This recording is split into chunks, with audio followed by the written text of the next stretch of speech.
1, 2, 3 normally signals the end of a wrestling match, but you could use that same logic here for Echo, because the first 3 episodes were okay, but the 4th one has completely fallen off a cliff. Welcome back, guys, to Fog Entertainment. Now, this show wasn't great to begin with, but it was okay. It was passable, it was decent, it was average, it was around the 5 out of 10, 6 out of 10 ballpark in my opinion.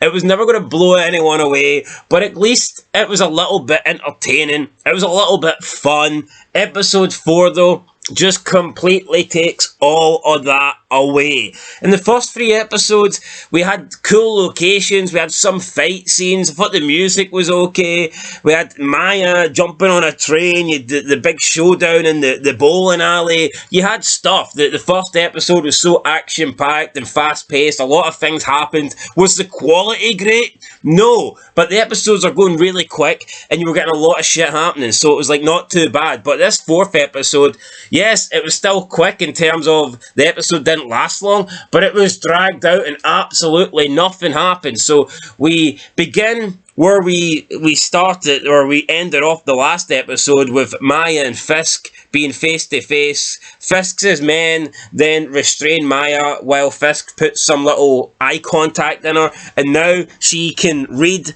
or understand even all the words that Fisk is saying. So it's like a little program, and when Fisk speaks, there's like arms moving, these like electronic arms or fission arms, like x-ray arms are moving, and it's telling Maya what he's saying. So they have a conversation. Last time Maya seen Fisk, she shot him, tried to kill him, and he's pretty much just forgiven her. He's willing to let it all go. He tells Maya to come home, and he wants her to join him and be his... He's Kingpin, he wants her to be the Queenpin, so to speak, and that was pretty much it. Then Maya goes and speaks with Henry. Henry's like, you can't do this, I can't believe you're going to do this. And she thinks that he doesn't believe in her, but he says, no, you're too good at this, you know, that position would fit you too well. He says, don't be so dumb, do not do it. So we don't know whether she's going to do it or not, and then she's got like flashbacks, panic attacks or whatnot. I mean, who cares? Seriously, who cares? So Henry then takes her to see Grandma Chula, and we get like a really boring, drawn out conversation where Chula was basically saying that I had to shut your father out. I blacklisted him from the family because of the death of your mother. The death of your mother hurt me and all this stuff. And I mean, I get that, but why is she taking it out on her fucking granddaughter? Like, why are we supposed to feel bad here for this Chula character? She basically took all her anger out on like a 6-7-year-old kid and just like totally wiped her out of the family. So I didn't get that. Grandma Chula explains how back in the day she gave birth to Maya's mother, and the people at the White Hospital didn't think it was going to happen because there was complications. I mean, they called it the White Hospital.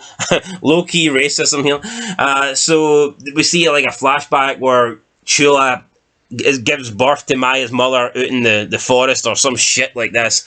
Again, I mean, who really cares? But Maya accuses Chula of not caring and being selfish, so she storms out, tells Henry, I need to go, get me out of here. So Henry drives her away. Then we see Maya go back to Fisk. She's got a gun, looks like she's going to kill him. She doesn't kill him. She says, I'm not going to do it. Then Fisk talks about his abusive father, and he gives her a hammer. And he says, I used this same hammer to end my mother's abuse at the hands of my father, and I made it right, so now you can make it right. And Fisk gives Maya this hammer to bash his brains in, I guess. And she lifts it up, and then she looks, and she's like, nah, I'm not going to do it. And then she walks off. So Fisk thinks that maybe Maya is on his side here because she didn't bash him over the head. We've seen some shit with Biscuits, how he's looking to try and go to a scrapyard and get parts to fix the car or whatever. I mean, who cares? Boring crap here. Boring crap. And then Fisk... At the beginning, he said if Maya wanted to accept his offer, then meet him on his private jet. And at the end of the episode, we have Fisk. He's in his private jet, but Maya's not there. Maya, I guess, hasn't taking up the deal. She doesn't want to be the Queenpin, and we see Fisk basically start like destroying the jet, and he's really super upset that Maya. He views this as a betrayal, and then he's going to go and get his revenge on Maya. And literally, that was the end of the episode. I actually cannot believe how bad this was. I mean, it starts with Maya and Fisk having a 10-minute conversation. Then Maya has a conversation with Henry. Then Maya goes and has a boring 15-minute conversation with Chula. And then she finishes the episode by having another conversation with Fisk, saying that she's not going to kill him. And then Fisk in the in the plane starts freaking out because Maya wouldn't join his side, and he starts hitting his head on the plane. I mean, what the hell was this? I mean, it was about what?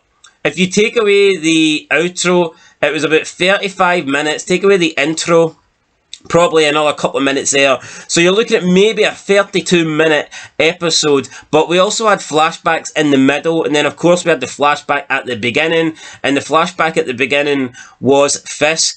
He was watching Maya come out of school, and there was some guy being mean to Maya because she can't speak, so then he beat him up down this alleyway, and then Maya came over, and Fisk thought that she was, disturbed by seeing him beat up this guy, but instead she joined in on the attack, and that lasted about 5 minutes as well. So we've got maybe a 27-minute episode here if you're looking at present day stuff, and literally nothing happened other than Maya just talking to Fisk and her grandmother. And if Fisk is supposed to be this big bad, this antagonist, and he's supposed to be a guy you don't mess with, yet Maya fucking shot him in the head, tried to kill him, and he's been a little bitch about it. He doesn't want revenge. Instead, he wants Maya to join him and team up with him, and it's like, shouldn't this guy be getting retribution here? Also, she tried to take down his businesses too. I mean, what the hell is happening here? The writing in this show is really bad. The characters are uninteresting. I think Fisk might be one of the most overrated characters I've seen. I know people love this guy. I know people say that the actor does a great job. Every scene he's in, though, it completely bores me. He just puts on this, raspy voice. Well, Maya, and it's like, what?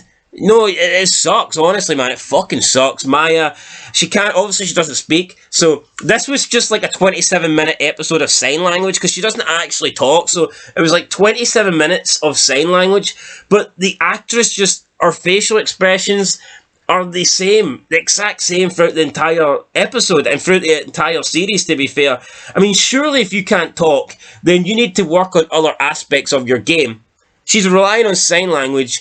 You would think that she could at least show more emotions then through her facial expressions, and she doesn't do that either. Honestly, man, this was a really bad episode. I noticed a lot of people saying on reviews and Internet Movie Database that it was the best episode yet just because Fisk came back, but that's a lie, guys. This episode absolutely sucked. Don't let anyone tell you differently.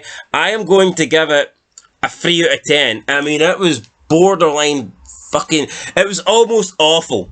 You know what? It probably was awful, but I'm going to give it a 3 out of 10. I don't even know why I'm giving it a 3. I think 3 out of 10's been generous. And when a 3 out of 10's generous, then you are in trouble. But yeah, I can't give this show, I can't give this episode any more than that. Nothing happened. It was 27 minutes of Maya doing sign language.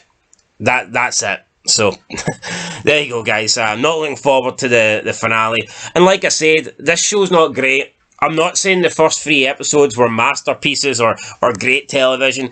I would struggle to say the first 3 episodes were good, even though I did give episode 1 a 7 out of 10. But they were at least enjoyable to a certain extent. They were quick, fast-paced. You watched it and you weren't bored. You watched it and then all of a sudden it was over and you thought, wow, that was okay, that was decent. But this episode dragged, man. It was only 27 minutes, but it dragged because just nothing happened. Really, really poor episode, man.